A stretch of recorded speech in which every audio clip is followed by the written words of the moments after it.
হেরে যাওয়ার আগেই হেরে যাবি মাম? একটা বারের জন্য চেষ্টাও করবি না?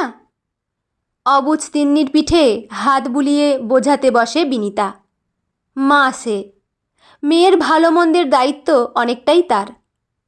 পুলকের মতো চাইলেই সে রেগে মেগে উঠে যেতে পারে না। তবুও পুলক এতক্ষণ ধরে বোঝানোর চেষ্টা করছিল, কিন্তু মামের সেই এক গো। শেষমেশ হাল ছেড়ে দিয়ে বিরক্তির স্বরে বিনিতার উদ্দেশ্যে বলেছে, আরও আদর দাও, মেয়ে আরও জেদি হোক। দিন দিন তেজ বাড়ছে।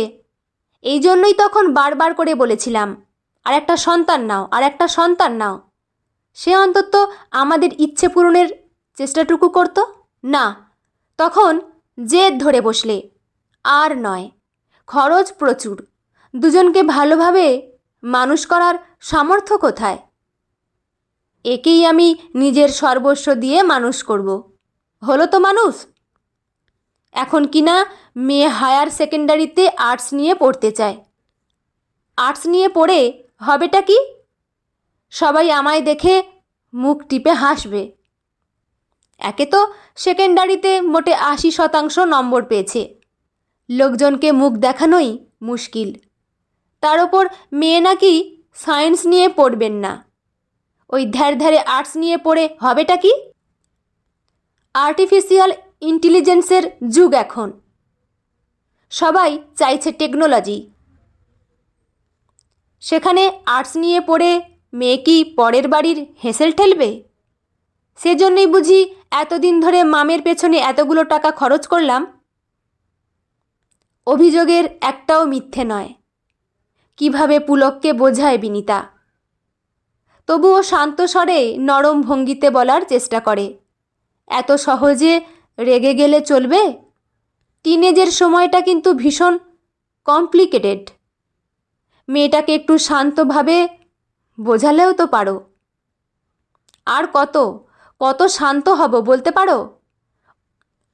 অফিসে সুনয়ন, বিতস্তা, কৌশিক সবার ছেলে মেয়ে 97 থেকে 99% মার্কস। দামি দোকানের বাক্স ভর্তি মিষ্টি বিলোচ্ছে গর্বিত মুখে। আমি তো লজ্জায় মামের পাওয়া নম্বর বলতেই পারিনি। বলেছি নেটওয়ার্ক ডাউন। ফোনে হাজার চেষ্টা করেও কানেক্ট করতে পারছি না। কৌশিক তো বলেই ফেলল, অফিস কম্পিউটারে দেখে নাও।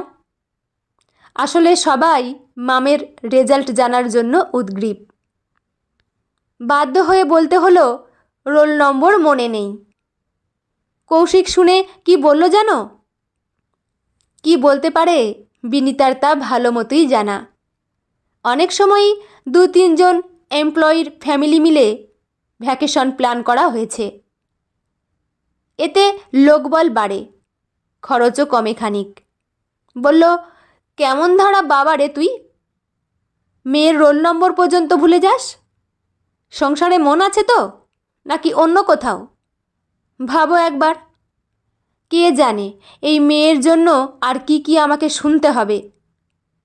এসেই মেলে লম্বা ছুটির জন্য দরখাস্ত করে দিয়েছি ভ্যাকেশনে যাচ্ছি বলে। ততদিনে সবাই হয়তো রেজাল্টের কথা ভুলে যাবে।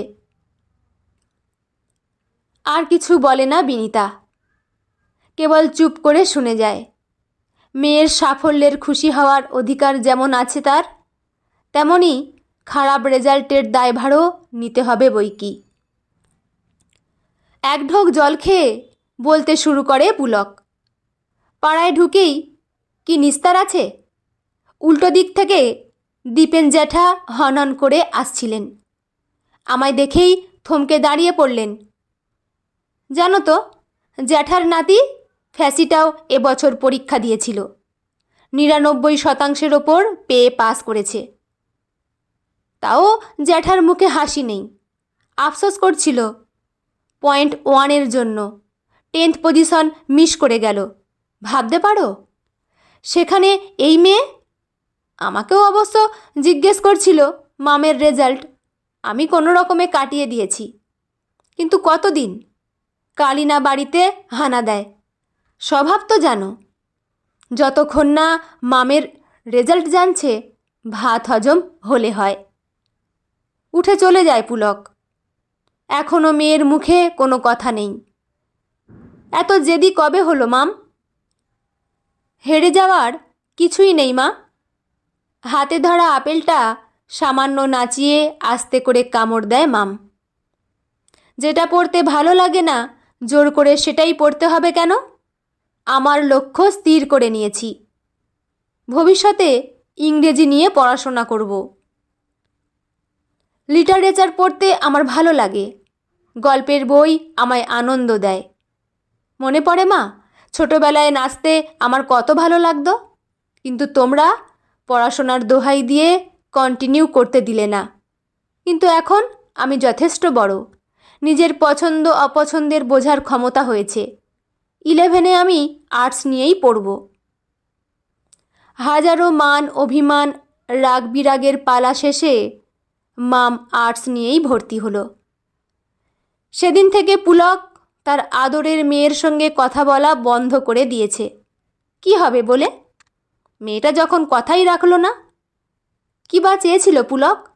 সবার সামনে মাথা হেঁট হলো তার। মেয়েটা বুঝলে তো, সে যেটা ভালো বুঝেছে তাই করেছে। বাবাকে নিয়ে ভাবার সময় কোথায়? আর্টিফিশিয়াল ইন্টেলিজেন্সের যুগ আসছে, সে যুগে দাঁড়িয়ে আর্টস নিয়ে পড়া, এ যেন আধুনিক যুগে জন্ম নিয়ে প্রাগৈতিহাসিক যুগে ফিরে যাওয়ার ভাবনা চিন্তা। মামও বেশ চুপচাপ হয়ে গেছে। বাড়ির ভেতর তেমন একটা কথাই বলে না। নিজের মতো পড়ে, নিজের দুনিয়ায় বাঁচে। অভিমান ভরে পুলক সরে থাকলেও বিনিতা কি পারে? সে যে মা, নাড়ি ছিঁড়ে জন্ম দিয়েছে মেয়েটাকে। যেটুকু সময় পায় চেষ্টা করে মেয়ের সঙ্গে কাটাতে, কিন্তু মেয়ের চোখে ভালোবাসার ছোঁয়া কোথায়? চোখের সামনে থেকেও মেয়েটা ধীরে ধীরে কেমন যেন দূরগ্রহের মানুষ হয়ে যাচ্ছে বলে বোধ হয়। উচ্চ মাধ্যমিকে আর্টস স্ট্রিমে সমস্ত ছেলে মেয়েদের হারিয়ে স্কুল টপার হলো মাম। কলকাতার অন্যতম সেরা কলেজে ভর্তি হলো ইংরেজি অনার্স নিয়ে। ততদিনে নিজের ভুল বুঝতে পেরে পুলক এসেছিল মেয়ের সঙ্গে দূরত্ব মিটিয়ে নিতে। কিন্তু ততদিনে অনেক দেরি হয়ে গেছে। নিজের চারপাশে মাম রচনা করেছে অদ্ভুত এক শীতল বলয়। ওই নিষ্ঠুর উপেক্ষার চাদর ভেদ করা পুলক কেন, বিনিতার পক্ষেও কি সম্ভব? মাস্টার্স করতে JNU উড়ে গেল মাম। কলেজ সার্ভিস কোয়ালিফাই করে নামি কলেজে অধ্যাপিকার চাকরি পাওয়ার পর নিয়ে এলো অর্ককে। উদাসীন মুখে পরিচয় করিয়ে দিল বাবা মার সঙ্গে।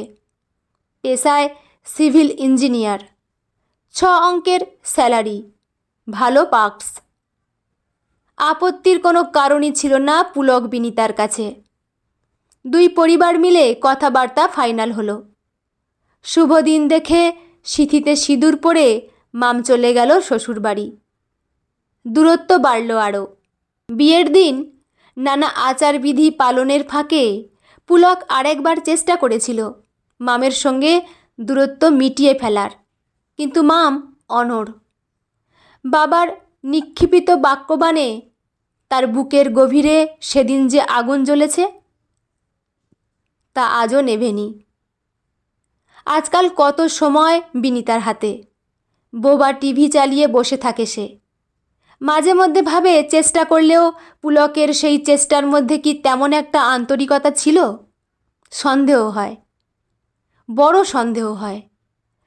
তাহলে আজও কেন কৌশিকের ছেলের আমেরিকায় থাকা নিয়ে দীপেন জ্যাঠার নাতির বাৎসরিক 8 অঙ্কের মাইনের কথা শুনে বাড়ি ফিরে হতাশায় ডুবে যায়? বলে ওঠে, মামটা যদি সেদিন আমার কথা শুনে সায়েন্স নিয়ে পড়তো।